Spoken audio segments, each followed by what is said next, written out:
Well, you just heard about some of the health benefits that can come from spaying or neutering your pet, but there are behavioral benefits too. And joining us now in the back lot is the founder of Pawtopia Dog Training, Colleen Demling, to tell us about some of the benefits, maybe say with a boy dog like Polo here. Exactly. So Polo's available for adoption. He's 6 years old. He's from California Labs and more. But the great thing about neutering and spaying your dog is there's several key behavioral benefits.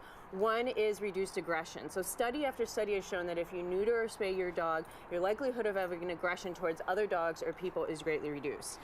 Okay, so, you know, we were talking about some of the signs of aggression. Do we want to talk about how you might be able to curb those or recognize those in case your dog does show those? Like maybe? Yeah. Well, Polo obviously doesn't have any signs of aggression, but the number one thing to watch out for in body language is a change. So Polo right now is being very happy and waggy, and if suddenly he got really stiff, that would be a cue. So the common mistake people make is their dog starts to react, and as owners we go, no, no, no, no. And if your dog was uncomfortable, he is now going to be aggressive. So instead, if Polo was being uncomfortable, I'd get excited. Hi, Polo! What a good boy! So whatever was making him nervous is now part of a party.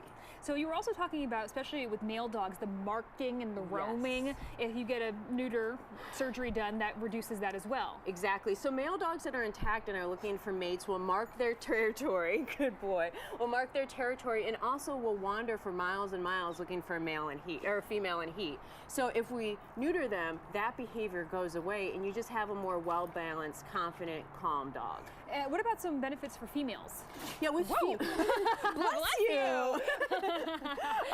With females, you don't have to go through a heat cycle with your female. I also find that they're more calm and social.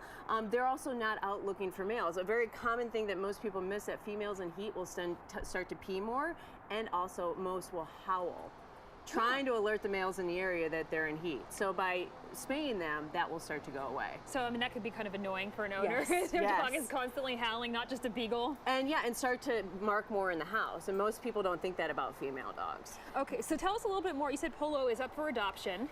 He's so friendly and calm. Isn't he great? Yeah, he's up for adoption from California Labs and more. He's 6 years old. He was a stray, but he's doing great in his foster home. He loves dogs, people, great on the leash, good in a bunch of different environments. So and there are some benefits to adopting a dog who is 6 years old versus a puppy, correct? Exactly, exactly. A lot of their behavior issues have been resolved. So as you can see, he's here, he's waggy, he's happy, he's being such a good boy. It's because he's kind of gone through that puppy stage. Yeah. And that's where also focusing on the successes is most important for dogs, because I find a lot of people, they say, what do I do once my dog is bad? But that's kind of like saying, educate me on how to crash a car better. Instead of, let's talk about defensive driving. So with a dog like Polo, if every time he's good or he sees something, we're saying, good boy, what a good boy, and giving him a treat, then he learns how to be good and we don't have to fix the bad. Great. Yeah. Well, great tips for us. Thank you so much, Colleen from Pawtopia Dog Training, for giving us some tips on how to reduce aggression or at least recognize aggression. Exactly. All right, thanks so much. All right, coming up.